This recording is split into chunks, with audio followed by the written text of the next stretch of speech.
别的地方，mình sẽ sắp từ chủ đề cánh lồng mình lâu phẳng chúng ta mà sẽ kéo ý chẳng chắc cho tiền cái em tôi cho mình bác sĩ đó ra kéo ý được chẳng chắc nó sẽ ra cho nhau từ hôm mình thôi thêm tôi phải chơi cái đồ thú đánh sới băng rồi cái gì còn tồn tại quy chia cái này như thế quá trình chia cái này là của này về tiền tối mà trời thì sao đây vì cái nó bắt đầu như cái đầu tiên cái này cái cảm nha thì cái cảm người thay rồi thì cái cảm giác đấy còn phần tệ cái đó BMC làm tệ ví dụ cũng như thế như chấm cái này cái tiền xoay chu thế này như ai cũng thích lên thang cả chùa thì bộ cho áp chùa thì bộ hi anh đừng thang bộ hen áp chùa thì bộ hi anh ta nên thấy cái này người là bạn nên chẳng đâu cái gì còn sẽ lỗi rồi cái này ai cũng sẽ là con sẽ tự nhiên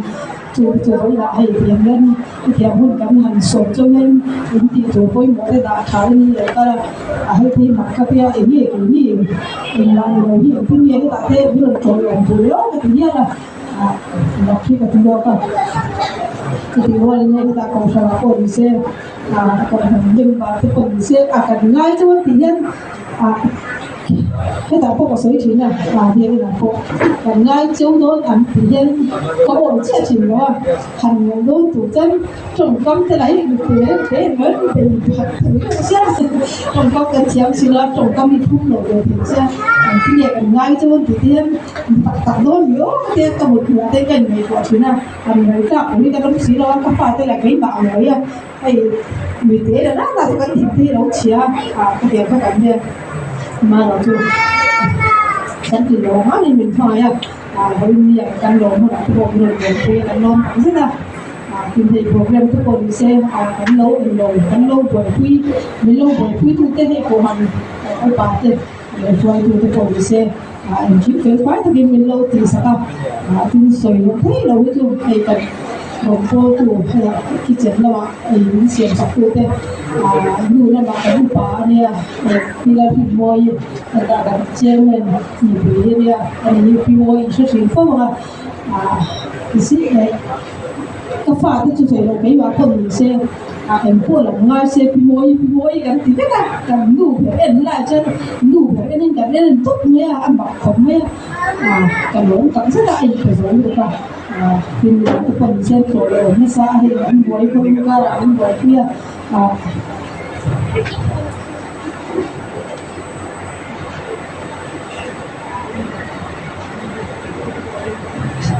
kita perlu sih kan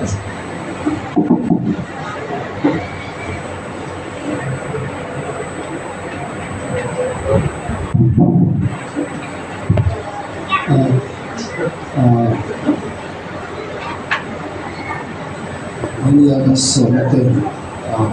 bersemangat lagi sampai masai macam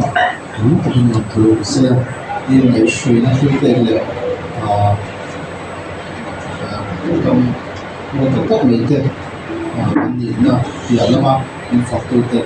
chúng ta đang cố cái sự đi học sinh thì họ sẽ rất là cho nên là khi anh trả để bảo hiểm bản thân để trả mình sinh ai là mình phải số mình thì ta rồi đi làm program của tất cả hay một phần từ đây cũng là hội của chúng ta vào thì một phần thì cần tiền là chuyện nào chúng ta cho nên phải là họ tuy nhiên anh nuôi mai để phát triển kinh tế để thành cái này mà chú này thường ai có thể đâu để phát triển nó còn không phải lên được mà anh này tôi cũng sẽ có anh tới thế thôi chú bảo cho mình cái tên lớn lên người có số người họ chọn cái nào mà chú này tôi lâu lên thì các xuyên thành chú phát triển nó còn không để là cũng là thì lại với là cần phổ biến mặt này được đi thì đừng về cái cảm đó cái tên của số tương lai đây thì quan cái này bên của mình hiện thì quan cái mà đi thuê vẫn đọc rồi mà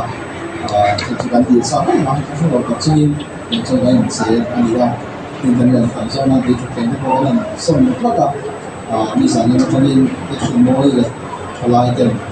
những người sẽ đi chủ là làm sao và đi tăng cái thứ nhất là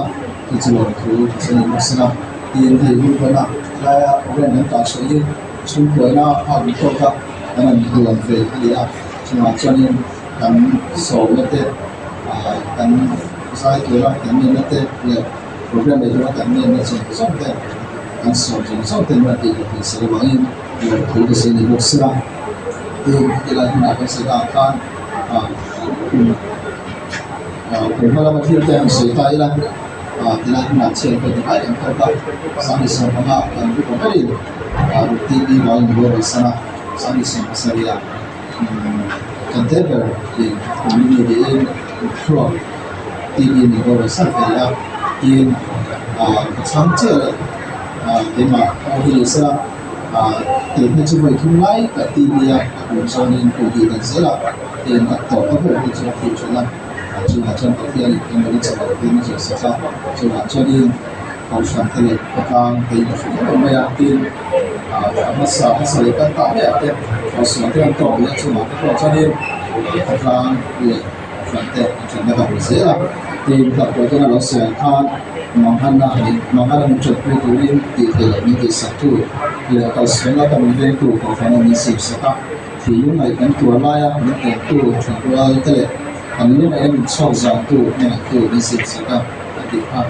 cái này là chúng tôi hay làm chơi là cái thầy nhiều đó là vâng cũng là có là anh chúng tôi anh cũng rất chụp cái vào bộ sẽ đấy anh trong cái thì nó cũng là chúng ta con ông giàu sẽ là từ lúc chúng ta Pakistan này là cái phần của cái rất là đẹp sẽ là tập luyện trong đầu tập trình quy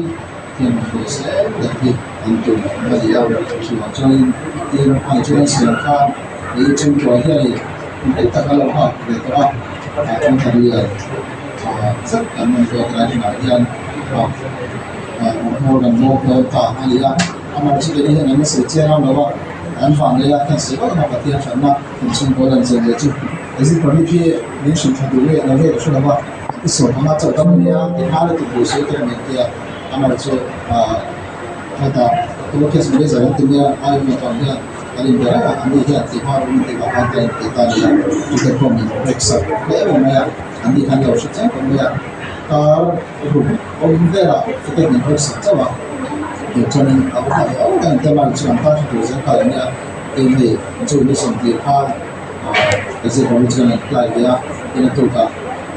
như là tụi hai là tiền cho nên vì đăng tiền thăm na tiền vai cái đi trường thăm na tiền vai là đi cái gì cũng như thế thì cần phải thấy tiền đi sổ cái mà chắc là mình thì cái không đi sổ cái mà tiền lắm đóng thấy thì cái bộ atau hingga dengan komersial dia hendak mencoba cari dia lebih baik soal yang saya dan kalau cari dan mana di zona itu yang mungkin tentang kondisi kan lah kau cari kesi lah dan